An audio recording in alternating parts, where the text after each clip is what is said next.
everybody. And tonight we're doing Deadpool and Wolverine. And Deadpool and Wolverine back to the MCU, kind of, now? It's the MCU? This Jesus. is, Marvel Jesus time. So, MCU, what was the last thing we did? Do you remember? I can't remember. I was trying to remember when I was just getting prepared for this, and I have no idea. I mean, I've watched some of the stuff on TV, but I don't know what the last movie was that I saw. Maybe... Quantum Mania? Oh, is it that? That couldn't have been this year, was it? Maybe it was. Oh, that was so... No. Well, there was nothing... This is the first one this year that they've released, so... Oh, they must have... Did they just take a break? Oh, the Marvels. COVID. The Marvels came out last year, didn't it? Yeah, I didn't see that. I saw that streaming, and you know what? It wasn't terrible. Yeah. I didn't hate it. It was not too bad. It was the first. I think I already said this on another one. It was the first one that Captain Marvel was like, I don't hate her character. Finally, first time she's not a total prick. She was relatable. She had some moments that she was like a human being that I could think about. I was like, this is great. Okay. But right. I had never seen that before from her, so it was just nice. But Marvel's not bad.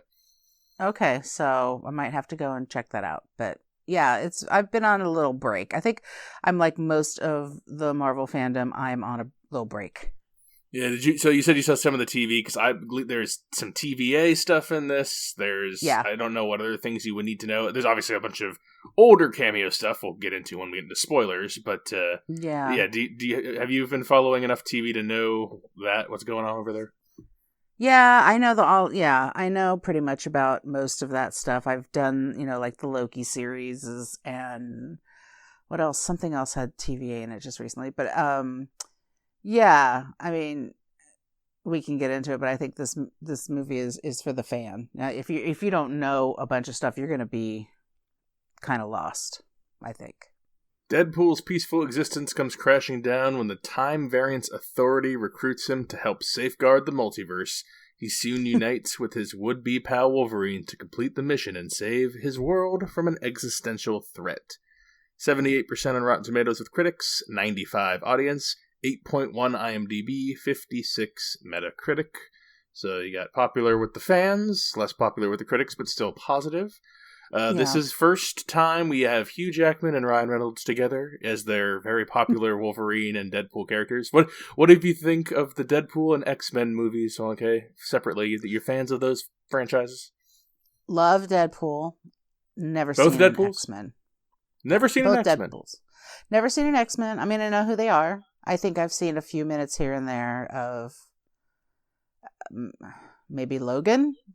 So that's the most. I've heard Logan's one of the best ones. So yeah. But other than that, I mean, I kind of know who the characters are. When people showed up, I was like, I knew who most of them are. There was a couple that I wasn't really sure of, but yeah. I mean, yes, I'm aware. This whole thing is such a crossover of everything. It's it's Disney, it's 20th Century Fox, Marvel, kind of DC references, everything. So I like you, I suppose. I've seen both Deadpools. I like them both, although I really can't remember a ton about them right now. I mean, I remember them being fine when they came out, enjoyable, and then. And also, like you, I don't think I've ever seen a single X-Men movie in its entirety. It's been on TV enough where I've seen parts. Yep. They seem like... I'm shocked. My kind of, like... It was they came out when superhero movies I looked down on. I still, still have a bit of a snobbery at it. But, like, there's obviously been good ones, but they just, they never appealed. They still seemed campy. Before Christopher Nolan Batman's, I never gave a superhero movie a breath. I never took it seriously, So I just never. They were kind of campy. They were kind of campy.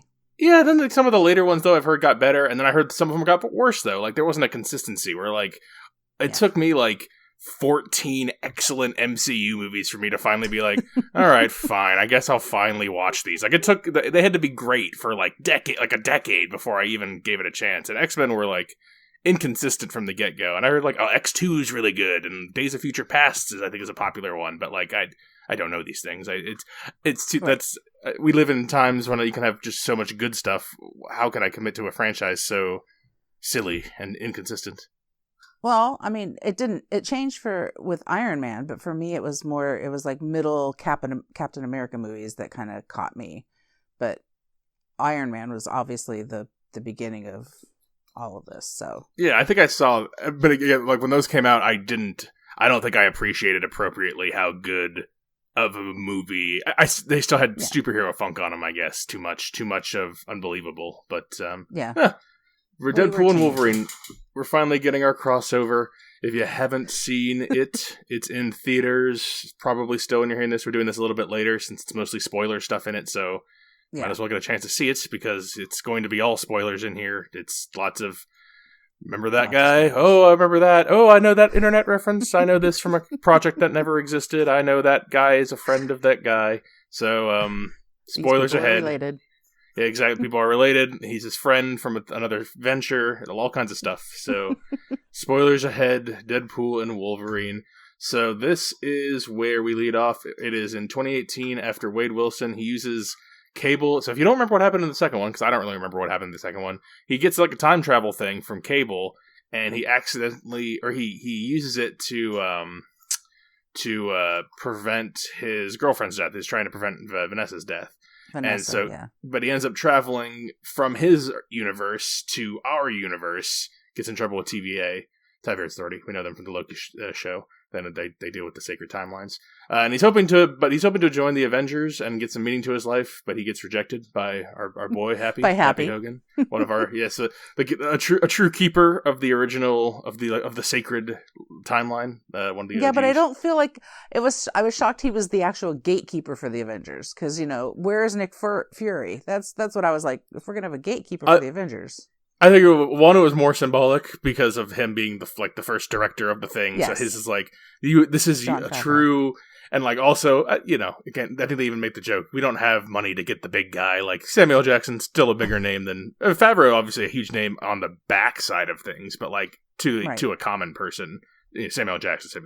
It's not a comparison. Anyway, he's not ready for the Avengers. Not ready. He's a joke. He doesn't fit in with there. He's lewd and horrible and just the worst. No one likes Deadpool in the universes. So 6 years later, he's at this point broken up with his girlfriend, and he is just a used car salesman with his best friend Peter Wisdom, returning Rob Delaney. So weird. Oh yes, good old Peter Poole.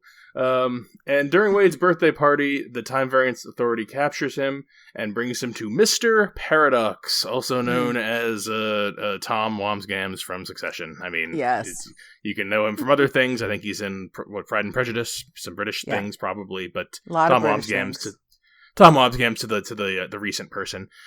He is in charge of a part of the Time Variance Authority. I don't think we've met them yet in the TV show, have we? This section of them.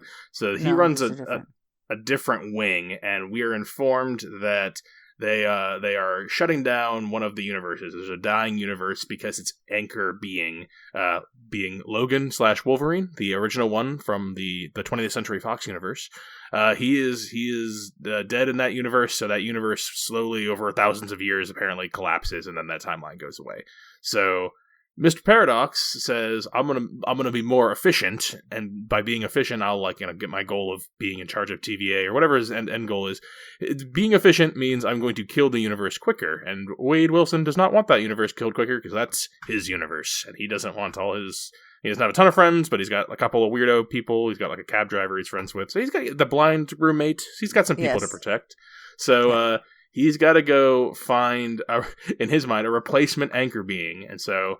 That's enough to get us into the main plot of the movie, which is Deadpool and Wolverine, or Logan, whatever guy you want to call him. He's got to find a new Wolverine, and the version he finds is dubbed by many as one of the worst Wolverines. He failed his people, and we get to do odd couple stuff now with Deadpool, Wolverine's the straight man. Bob McKay, what do you think of Deadpool, Wolverine?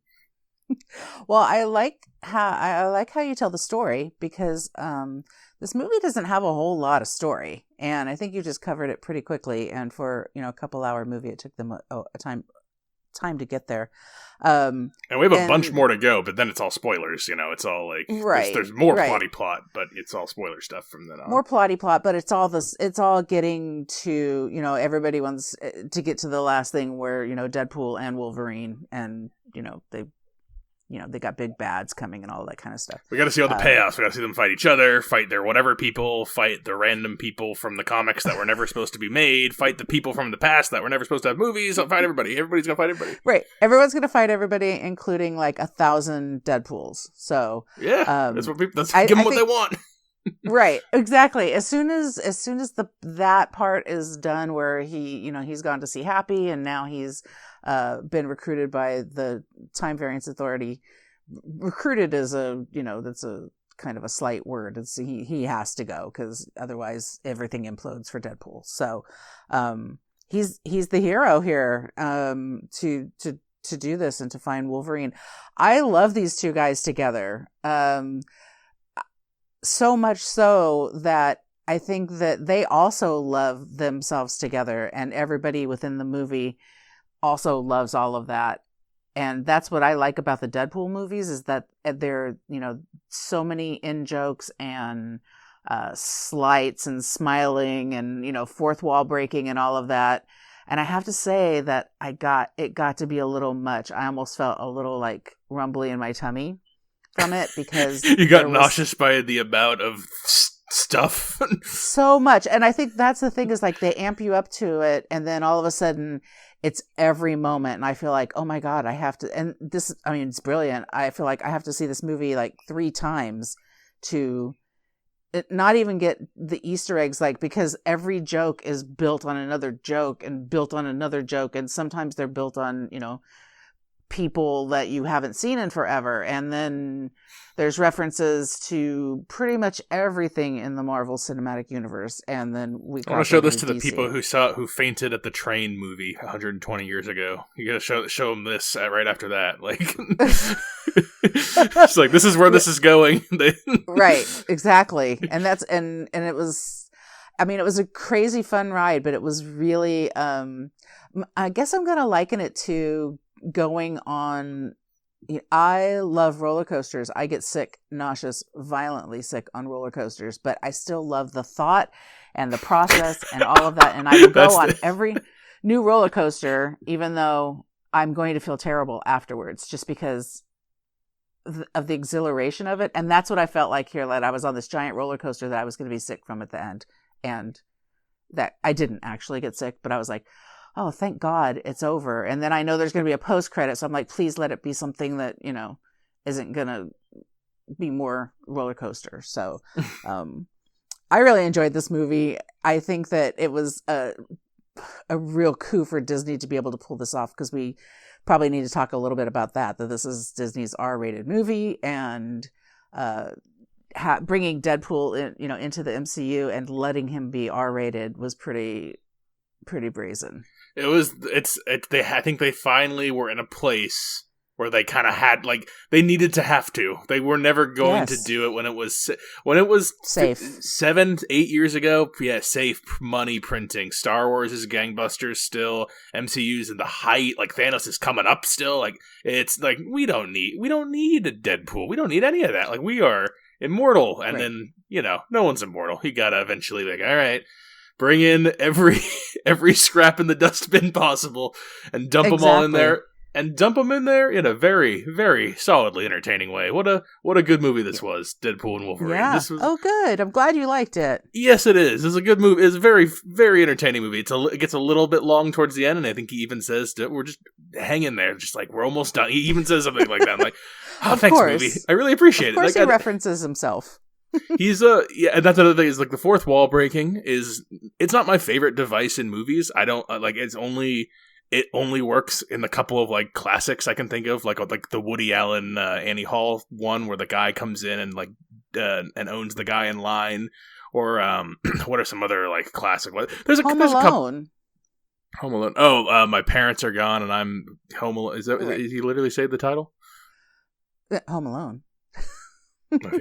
But yeah, there's some good ones. But like Deadpool's thing is he does it constantly. I like the first 2 movies, but like they're not ones I would ever revisit. Where this one, I'm like, I could see this again if this were on. Like I could turn this on, and I could turn it on in most places and just kind of be into what's going on. I don't need to be paying. They call it MacGuffin chasing. They call it all out. They call out right what's going on, and I kind of enjoy. Exactly. I enjoy that is really what ends up being the most enjoyable thing for me is the meta-ness of everything. It's, digging up the corpse and desecrating it from the very beginning. And every character choice to bring a person in is like it's either like a person from before when we get into like the final group that helps them at the end, or it's like a discarded thing, like a discarded idea from something that was just an idea, and wouldn't that be cool? But like we can't make a whole anything out of that, so you put it in the place, and it all works in the story though. It's not just like jumbled to get cameos. It all has to make sense in the world, and this walks that the whole time. I like the whole what is it, time variance, when we're like world jumping and he's going to place after place, like montages, and he runs into like baby Wolverine or small Wolverine, I don't know what it's called, canonically accurate height Wolverine or something, because that was like the original Wolverine is like 5'3" or something, because he's got like little man syndrome. So this is another thing this movie has strength, the endless great montages. It's almost like Endless Great Montage the movie, like it understands. That's right up your alley. Exactly. Like this isn't a movie that understands that like sometimes you just need like flashy sequences in a row with the music going, and like it's not all like you just have to keep the flow going, and it's fun the whole time. I mean maybe the last 20 minutes. I think at the end too, because like I'm getting tired, and then all the Deadpools show up, and I'm like right. I'm like, I know that the people who want to see this are like so excited to see like Lady Deadpool, but I'm just like, I'm so tired now, and I am tired, and I am an old man. I'm like Ben Stiller in that in While We're Young. I'm like, but I'm glad to hear you say that though, because I thought it was like, is it just me? Like, might not be just you, exhausted but it is. I think it is an old person exhausted. I think it is an older. I don't think I would have done this 10 years ago. I guess if this were, like, I think it is just the fun of the movie is fun. It's just what's all the best stuff in here? Like, what are your favorite moments in like the middle chunk when we get into like cameo world? Yeah. Well, I mean, so we should talk a little bit more about, I mean, there's Tob Wamsgam is Mr. Paradox, and I really enjoyed him. I've seen him kind of play that kind of role in another iteration, and he's just so good. He's so good at what he does, and you can believe him. I mean, it was a little Tom Wamsgam-y, the way he did, and I'm used to him being in more serious roles. I'd say his turn ended up being like he starts as like who you would have thought of him before he was Tom Wamsgam, if you even know who Matthew McFadden was, and then he becomes more Wamsgam-y by the end, because then he's like more the schniveling fake power person. Yeah. I didn't as much care for the Cassandra Nova role. I don't really know much about what that is. So do you know anything about her? So yeah, I guess the big bad I would call what's his name? Paradox. Like he's like he's the bad, but he's like a not really the bad. The real danger is Cassandra Nova, who is that's the Charles Xavier's twin sister. And no, I don't know anything about her, but this is what I got context clues from the movie, and I believe I looked some of this after, but like again, an idea at some point someone threw around, like Charles Xavier has a twin sister, we make that like the villain or whatever. Like, no, we're never gonna, like, that's so dumb. Right. Like, we can't, like, yeah, sure, that was from issue comic number. Alone. Yeah, exactly. Everything has happened in every comic. That's why, like, in comics, like, people, the weirdest, craziest thing happens. But, like, no, twin Charles Xavier, everyone's favorite male Patrick Stewart character. Like, no, and then she's the perfect villain in something like this. She's literally in the garbage bin, like running all the garbage characters around. Yeah, and she's another one of those characters that it's irritating to me only because she seems to be uber powerful, and that's just really, it's the same problem that I had with Captain Marvel, is that's boring. No, it's why she is kind of boring. Like, once you realize how powerful she is, you're just like, like, I wish something was, because and when we introduce her, I don't think she's our villain. She doesn't need to even be our villain. She only becomes our villain because she gets like grumpy, like it's literally that. Like you she doesn't like the disturbed my crew. slumber. She wants the crew to like die. So Yeah, she's like, you disturbed my slumber, and I was fine in the dump bin, but now that you've bothered me, I'm going to destroy everybody. I'm like, what?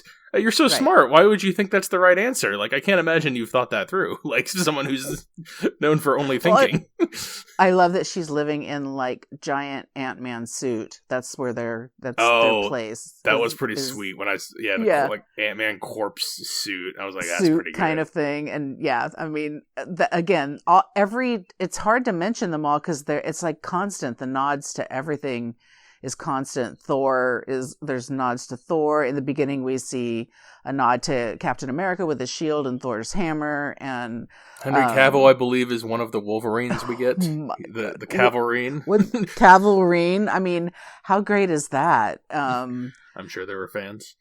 Oh, I'm sure. But it's just basically him with a cigar in his mouth, and he turns and looks, and that's it. But the theater where I was watching it, they went wild, and that's not a normal thing to happen. I mean, even during a superhero movie, sure, more so, but they when they saw that, they went wild.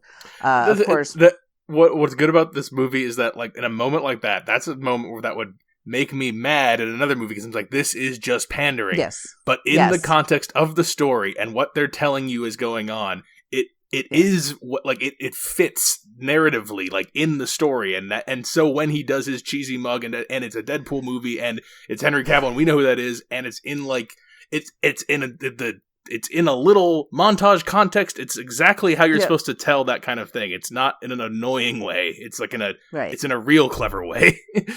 No, and I love that all of these people that we see. I mean, there's a, I don't know what, Ryan Reynolds has a pull on people. He seems like he's just your he owns a cell phone company, doesn't he? Like, yeah, I know. He owns a cell phone company and a soccer team, football team. And two of the people and extras in here were apparently Wrexham players. I guess, must have been like, can we be in your next Deadpool movie? And he's probably like, yeah, I mean, Rob McElhenney's in here like, too. Yeah, it feels like one of those things where he's just like, let's just go balls to the wall, and anything that you can throw will fit it in some kind of crazy montage, and it'll work. That's the thing, is like, it'll work.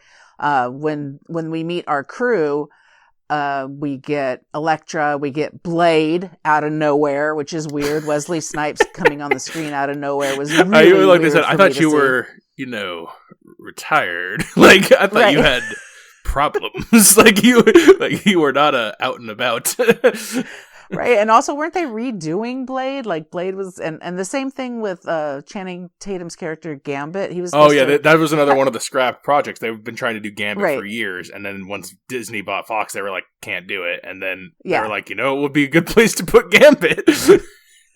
Would be in a Deadpool movie, and Channing Tatum was attached to that character, I think. So he was supposed to be a real, like, serious character, or like, not necessarily serious, but like an actual character. I'm like, that was gonna be a full movie. Yeah, I don't know how you're gonna do that, and you can't do it with that accent. It's like he had this crazy Cajun. I mean, it was they needed to subtitle. It was so Cajun. It was really, I kind of like Channing Tatum just popping up and stuff, and in comedically more so than when he does, like, when he's like I'm sure what was that movie, Dog? Like, I'm sure he's fine in movies like that, but like when he pops up in there's a Tarantino movie he pops up in. I don't even remember. Oh no, I remember which one. I won't say which one, just in case you haven't seen it. But like, it's like he pops up like this and stuff, where he's just like, oh, I didn't even know he's going to be in it, and like they end up being some of his funnier roles. I love that, and so when they did that, I mean, I'm not a huge Jennifer Garner fan. I think she kind of wrecks what's in your wallet? Scenes. Just like Samuel L. Jackson. Samuel L. Yeah, just that would have been better if they were both in like just like really break extra fourth wall, maybe do straight commercials. But they did. I mean, there were all the jokes about. There was a joke about Wolverine, about Hugh Jackman's divorce, and I'm like, that's fresh. I'm like, everything they do, and people don't know. I'm sure there's things that were through there that I didn't catch because I don't know everything, but so many pop culture references. But when, the guy wearing the brown cloak comes and it winds up being Chris Evans, and unfortunately I got spoiled for that. If you hadn't have gotten spoiled for that, what a wonderful moment that would have been. But I got super spoiled because I got spoiled about what character. That's how I found out, is that I found out that Johnny Storm was coming back, and I was just that's like, the worst. So when you see him, you're like, there's not even a surprise. Like, oh man. It was a surprise because I didn't know he was going to be the character in the cloak. But as soon as the cloak was gone, I was like, oh, Johnny Storm's in the house. And so that even ruined, like, probably one of the best things that happened in my theater is when, they're talking to each other, and they recognize him as a superhero, and everybody thinks it's going to be one superhero, and it's not that superhero. And when he's like getting ready to say something, and Deadpool's like, oh, listen up, he's getting ready to say it, he's going to say it, and he says flame on, the whole theater just went completely nuts because they were all expecting Captain America. So describe your theater experience, because you're in a place that usually does not have very lively crowds. And it sounds like the last couple you've been to, they've picked up their game a bit. But well, I think you got to see it. I didn't see it. I saw it like week 3, maybe something like that it was released. I think we're on week 3 now. So. Oh, okay. So maybe it was week 2, and it was like Saturday night and it was IMAX. So you get the real people in the real people in there. My row was full. Usually in an IMAX, I have a seat next to me that I can put my bag in and stuff. And it couldn't do that. I had a dude next to me.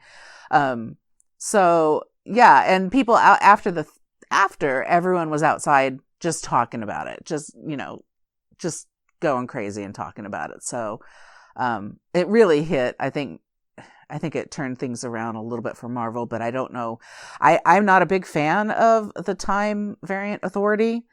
So yeah, I'm not surprised you liked that, but it was easy to with a movie around it, and then you get Matthew McFadden. Good, that's an easy transition. But Time Variant Authority was one of my favorite things in that first season of Loki, which I loved. But I still haven't seen even the second season of Loki. I didn't care to go back. Like, that says something about how little I have cared about. It's just the thing is, I also haven't watched all the Star Wars on Disney Plus. They have become they have become kind of boring. They need to this was the first indication I've seen that we're not it is still kind of what I was not entirely what I was expecting. It was just a really kind of good version of what I was expecting. Like, I couldn't imagine they made this. If you had told me this was the tone and what they made and it was good, I would have been surprised that they were able to pull it off. But this is they really did. The director is Sean Levy. We think we've talked about him maybe once or twice, but he's been directing for a super long time. Like, I've seen probably a dozen of his movies. Like, he's made. So he did a bunch of comedies in the early 2000s, Big Fat Liar, Just Married, Cheaper by the Dozen, Pink Panther. He's made the Night at Museum movies. He made Real Steel and The Internship. And then... Oh my God, your dad loves both of those. He makes, for 15 years, he made what I would consider studio drivel. Some of that I like. Like, I liked The Night at the Museum, but I was 8 when I saw that or whatever. So right. He just Dum Dum Want Gum Gum. All of those movies I read, I would think anyone would read. Oh, that's a nice 54% on Rotten Tomatoes with and you take the family and it's okay and it's fine and but that's Sean Levy just kind of gun for hire. Then 2021 makes Free Guy with Ryan Reynolds. Yep. Then makes Adam Project, also with Ryan Reynolds, came out on Netflix. Yep. And then this Ryan Reynolds, third Ryan Reynolds project. So I think might have brought the best out in old Sean Levy, because Adam Project I thought was okay, but Free Guy, definitely one of the better movies of the ones I just listed of his prior filmography. I think that, the things that I've been reading sort of about how Ryan Reynolds collaborates is that, he does, it's not in the Adam Sandler way, even though it really is. He wants to bring his buddies in and do movies, but he wants to do... good still? He wants to... It's not just to pay for the vacation. Imagine that. He wants to come in and do that, but he also wants to... He's also open to other people's ideas. I read in this one that Madonna came to set because he used like a prayer in one of the montage things, I think. And she came in and was, like, this is great. I also have some suggestions. And apparently he took them to heart and made changes. And when you're dealing with somebody who's able to be collaborative like that, it just makes it so much better because, you sometimes if you're doing something, you get caught up in what you're doing and you lose sight of the goal. You can't see the forest for the trees, basically. And then you have somebody else coming in and being like, this is great. What about this? And then if you're open to it, it's fantastic. So I like that about him. And I think it makes a better film. I think maybe this collaboration with Sean Levy it's going to be something akin to, some other people who just constantly collaborate together and put out good stuff. Yeah, there's other it's like the director and then the actor, and then they both like write, produce, or whatever. They also both do behind the stuff because Sean Levy doesn't always get writing credits, but he has a writing credit on this one, and then Ryan Reynolds also has a writing credit on this one. I imagine from heavy ad-libbing. That's usually what happens in movies like this, where like I think he has a credit he might have a credit in voices, if I'm remembering correctly. But like, yeah, he is having a good run, and I think I noticed it too in this. I think he understands that everyone has to see his face every second of their life and not get sick of him, and that is so hard because they do. If they don't see him for this, they're gonna see him for the Mint Mobile, or they're gonna see him for his Wrexham show, or they're gonna see him from another. Like, he's already been on like 3 or 4 Netflix movies. It feels like a year, but I'm sure it's not quite that frequent. He's on other ads. Like he is everywhere constantly. So like when you watch this movie, like Deadpool, he's in his suit all the time. He's got his burned face all the time. And then the only time he's Ryan Reynolds, the pretty man, they make a point of it. He's like that he looks like Coach from Survivor. Like he's like Zen. He looks like Zed. Deadpool when he's Nice Pool or whatever it was called. Yeah, and he's like the one that they all hate, but like he's like the only. that was one of the funniest times. Like they're in a scene where it's all the Deadpools are fighting each other, and they all have healing properties because they're Deadpool. Well, Nice Pool doesn't have that, so we find that out because Deadpool's using him as a human shield against the others, and then all of a sudden Nice Pool's like looking at him with a big smile, and there's blood coming out of his mouth, and it's like that's so. I misread at how dark they were going to make that scene. I thought he was going to run through the whole thing, and then we weren't going to see it, and then he was just going to look, and he was just going to be holding like a bloody stub of a torso, and they didn't go quite that, like they still viscerally destroyed him, but I thought that scene was going even crazier with the gore, but yeah, this is interesting. This feels it has the same energy of like Bullet Train, right?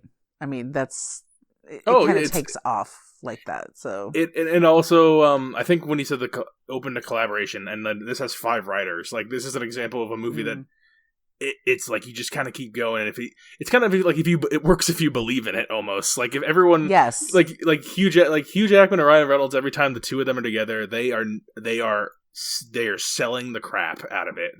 We didn't talk about Hugh Jackman much because he is the straight man. But he's an excellent straight man. He's an excellent straight man. He's so entertaining with his gruff look.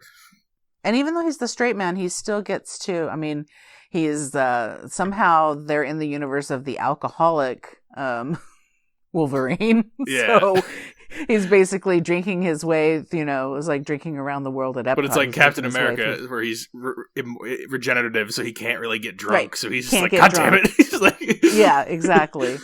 Really, really good with that. What else? I was getting the way it wraps up. It's like Logan and Wade meet the Deadpool. They get the whole crew together.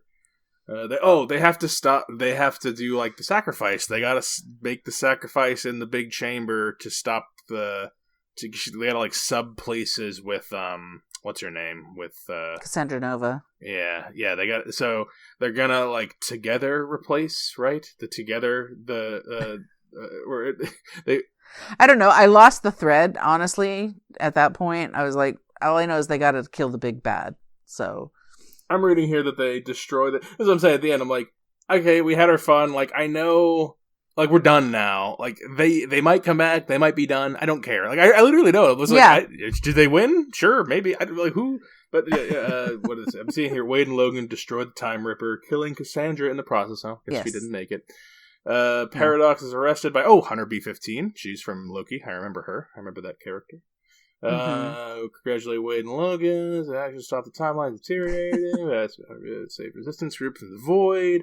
Explains that it's not possible. Blah blah blah. Resistance group die. Later, Wade invites Logan to meet his friends during a gathering that includes Laura. Logan encounters Wade to reconcile with Vanessa. I kind of remember that. You remember that? Yeah. You kind of reconciled. Yeah, I do. Yeah. And then I remember I didn't stay for the end credit scene. I just watched the end credits the end credit heartstrings of they're playing Time of Your Life with like background footage from like the other from like Blade and like Elektra, a bunch of stuff. Like the Fantastic Four, old X-Men, everything they got, and they have people who aren't in this movie. And it's just like, again, it's Sean Levy. If you told me 10, 15 years ago Sean Levy's directing the big, broad Deadpool movie that Disney bought and they're still going, I would have been like, there's no way that they have juice. There's just no way. And it not only has juice, it has the most juice since like the fucking Spider-Man crossover movie. Yeah. So you didn't stay for the post? No, you can give me now that we're getting towards the end here. What happened in the post credit scene? You haven't heard about it? No, I didn't. I don't delve in anymore. I just let the surface hit me, and I think I enjoyed it. Yeah, I enjoy it more that way now. So there's a point in the movie where where Deadpool is telling Cassandra Nova that Johnny Storm says that she's this, and it's a minute long horrible all the horrible things about her. You know, I can't even think of what it is, but what all the horrible things, and it's just this diatribe, this 1 minute long diatribe. So the end, they show Wolverine, Deadpool, and Johnny Storm, and Johnny Storm is saying those very exact things that Deadpool said that he said about her, and I understand that that's actually when Ryan Reynolds contacted Chris Evans. He said, "This is what I want you to do in the movie. I don't know how we're going to fit it in, but this is what we wrote." And he told him what it was. Oh, I see. And they kind of maybe tweaked it a little bit, but then he was like, "Yeah, I'm in, because I can't do that in a Marvel movie. Like, that's not going to happen in any other. I certainly can't do it as Captain America. I don't plan on playing Johnny Storm again, so." Yeah, I'm gonna. That's worth looking up. I'm gonna have to find that clip. That sounds not bad. Yeah, It's pretty good. It's a nice, way of seeing somebody who you usually see as their character as being, straight up and very moral, and he's saying filthy things. That's the Chris Evans shtick after after Captain America, he gets to go to Knives Out world and be that guy. And yeah, exactly. He's been more smarmy since then. Like he hasn't played what was the last straight man he played? Well, I don't know. I mean, he was in that movie Ghosted with Ana de Armas, which nobody saw. Was very bad. Yeah, not good. Yeah, I don't think he's usually pretty good too. I don't know. It's too bad. It's fine, but it's not great. He was in that other one with, was it also Ryan Reynolds, or who was he facing out? Oh no, he's Ryan Gosling, right?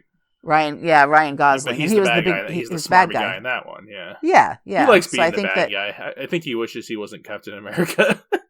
I mean, he wasn't, but like, right. Probably frustrated that that's his legacy now. Right. Yeah, it's not going to be, because he was Johnny Storm. So it's just weird to see it when he he's in Scott Pilgrim too, another comic book, like different, but like another, like he clearly he clearly has a passion for it. And like, I bet he didn't want to be Boy Scout. Yeah, no, he was kind of the weirdo, creepy ones before. And then all of a sudden Captain America, and now that's all, They're like, sorry, Chris, your name's Chris Evans. You're just a blonde white guy. You got blue eyes. You can't be be a weirdo, Chris. You have to be the normal leader. He's like, oh man, all but right. as he's there and he comes out and he looks like in real life, like it was a little jarring. Honestly, I thought that maybe I would see him, that he would be different looking, but he actually looks like he just like got out of his car and put on the costume and played the character. So pretty solid. Deadpool and Wolverine overall. Yeah. Mama K, you gonna recommend it? I'm gonna recommend it. I want to see it again, which is, I haven't felt that since the end of Marvel. Since the end of Marvel. I say, when you say the end of Marvel, do you consider the end of Marvel Endgame for you? Like, yeah. Nothing since then has been, not even, like, maybe you've enjoyed a film here and there, but nothing's even remotely, mildly. No. I enjoy the Spider-Man movies, but I see them as completely separate. Like, they're not on the same, like Spider-Verse, No Way Home, neither of them, they're not quite on the, because those are the two, and they're not even related Spider-Mans, they're two different Spider-Man things, but like, right, exactly. Those are like, and like, probably since Endgame, between this and Endgame, the most enjoyed superhero properties, at least Marvel properties, are definitely the two Spider-Man like things. Yeah, exactly. Yeah, and I don't think there's anything else out there that even touches it. They did some really bad stuff. Eternals, not good. I still like Eternals. I defend Eternals, but yeah, Eternals, Black Widow should have been better. Eternals maybe will, like, in like 20 years, like, you do something like that in like that. Yeah. Maybe that's the next kind of thing. It's I feel like that I felt about when I saw Dinosaur in 2000, Disney's Dinosaur. It was ahead of its time. It was it just missed its audience. Yeah, that's possible. I don't know how what's going to happen next. I mean, there was San Diego Comic-Con happen, and they introduced Robert Downey Jr. as Dr. Doom. How do you feel about him coming back as Doom? I don't know. I don't know, because you're talking about, I don't know. He's Dr. Doom and Iron Man both have, the luxury of being in costume all the time. So you're not really seeing Robert Downey Jr. So I don't know how they're going to play that out. I think it might be a mistake. I think it might be. I don't feel great about it. It really screams of, I think he's like, oh no, like, Iron Man's done, like, Doolittle didn't work, like, am I going to be just cameo guy now? Like, what am I going to do next? I don't know. Like, right. It kind of feels like that. He's like, I'll go back to, they're going to love when I do my big return as the bad guy now. Yeah, I don't know who's going to write it. I think that's going to be, the Russo brothers are attached to it, which is good. It is, but no one's immortal, because they made that Cherry movie that no one wanted, and I don't know, they made The Gray Man, which was the one with Chris Evans and Ryan Gosling. Oh, they made that too? I thought that was, that was... Yeah. Yeah. So, for an action... You made me and Dupree. They've really the only things that they've made that are awesome were Captain America movies and Community. Right.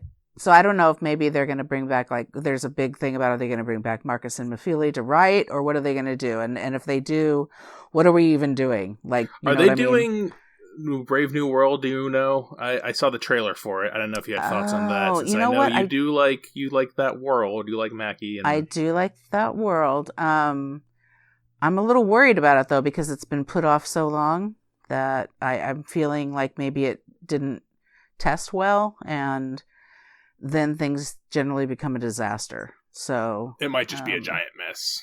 But what's that? It might be a giant mess. Yeah, it really could be. I think it might be like Black Widow-ish kind of level of like it'll still be like a competent part. You never saw Madam Web, did you? No, but I heard. So like Madam was a perfect example of like the difference between like a Marvel and a Sony is that, or I guess like Disney Marvel and Sony Marvel is that like. Right. Like Black Widow, like I remember, is like a 3-star movie. It was fine. There was some parts that were fine. Like, but like it clearly had a million reshoots, and they had to fix a bunch of stuff, and it was, you could tell, but like it was still a movie. And then you look at something like Madam Web, and you're like, I would be embarrassed if I were the CEO of this company and I let this go to theaters. Like I would be like if I'm the director, I'm like, I'm embarrassed. It is like not a finished movie. It's like, it would be like having like the edges of your PowerPoint presentation showing still for like a board meeting. It looks absurd. And that's why I'm thinking like Captain America, like it might be like Black Widow where it's like a 3-star kind of mess, but I doubt it'll be Madam Web where it's undigestible. Yeah, I'm gonna give it a shot because I do like the characters, and I'm going to go in there with the best face I can, wanting this to really work. So Goes to Harrison Ford. He looks like he hasn't cared. Harrison Ford looks like he cares more about acting than he did in the 80s. It's possible. I don't really know. I'm getting like weird Joe Biden vibes from Harrison Ford, though. So I think it might be the dementia is changing his personality, making him friendlier. I feel like that he's friendlier, but also I mean, he's out more, but it doesn't feel like the same person. Like he doesn't feel like he's getting out more. He's I don't know where he's going, but he's out of the bunker. But he does not. I'm like, is that even Harrison Ford? And I kind of feel like that about how before he's decided not to run. I'm like, I'm starting to feel like that's not really Joe Biden. That's really somebody else. So it's like it's just cardboard cutout. He's just blew away in the wind. I have trust issues. So yeah, there's that. But anyway, go see this movie. This is great. Yes, positive review from me as well. 2 recommends for Deadpool Wolverine. Deadpool and Wolverine, I suppose, is the actual title. And we'll see if they're gonna trot these 2 out for another dance in the next couple years. I imagine this is the peak. I don't know where you go from here because like I feel like anything you do from here is just like sequel where you just like do the backup bits. But maybe they'll be inspired again, or maybe this is it. Probably not. Not. We're gonna have a catch-up show coming up. I've seen some movies in theaters. I don't know if you've seen some things, but just we're gonna have a nice variety show to give you some. I don't think we've talked about Long Legs yet. There's some couple other horror movies in theaters. There's one. Oh my goodness, what was it? Oddity. Oddity is a horror movie we'll be talking about on that catch-up. See if Jess has seen that. Okay, let's get Jess on. And Mama, speaking of Jess, Mama Kay and Jess, you'll be hearing in the next episode on our feed. We're going to be talking about TV, some Apple TV Plus thing. Presumed Innocent. Anybody who's the big Jake Gyllenhaal fan? I'm assuming I'm saying his name right. Yeah, that's it. Presumed Innocent coming soon from Mama Kay and Jess. In the meantime, if you have things to recommend to us, we'll get to them if we can. Films with the Women in My Life on Facebook. Reach out to me on Instagram. I'm Brennan_podhost. And you can email the show filmswiththewomen@gmail.com. Thanks for being on for Deadpool and Wolverine, Mama Kay. Cool. Till next time, this is Brennan signing off, saying thanks for listening and enjoy your movies. Thanks for listening to Films with the Women in My Life. If you enjoyed being a listener in our life, please rate and subscribe on Apple Podcasts or on your favorite podcast app. Keep up with the latest from the show on Instagram at Brennan_podhost, on Facebook at Films with the Women in My Life, and on Twitter at FilmsWomenPod. Finally, you can email the show with questions and suggestions at filmswiththewomen@gmail.com. Original music for the show was created by Ian Burke and Chris Iwanek. Original artwork created by Nicole D'Alessio. This show is produced by Brennan Snyder. Thank you again for listening and enjoy your movies.